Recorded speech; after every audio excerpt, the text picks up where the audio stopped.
বাবুকে নিয়ে স্কুল থেকে এসে দেখি গ্যাস একদমই নেই। হ্যালো সবাইকে, কেমন আছেন? আশা করি সবাই খুব ভালো আছেন। এই যে আমিও মোটামুটি আছি। তো এই যে বাবুকে নিয়ে স্কুলে গেছি, যে দেখি যে কারেন্ট নেই।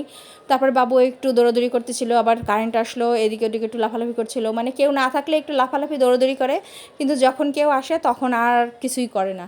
মানে এমন একটা অবস্থা, তখন বসে থেকে শুধু খাতার দিয়ে দাগায়। তো বাসায় এসে দেখি যে গ্যাস নেই, তো কী করবো? এরপরে কারেন্টের চুলায় রান্না করতে হলো।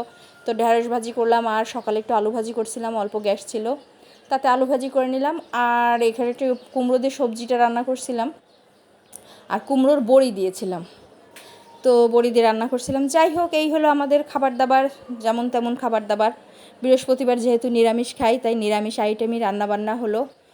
তো কী আর করবো, এইগুলোই আমরা আজকে খেয়ে নিয়েছি। তো বাবুকেও খাইয়েছি, আমরাও খেয়েছি। আর এই কেকটা বাবুর জন্য টিফিনে নিয়ে গিয়েছিলাম। তো বাবু 2 পিস খেয়েছিল আর ছিল, ভাবলাম যে পরে ওকে খাইয়ে দেবো।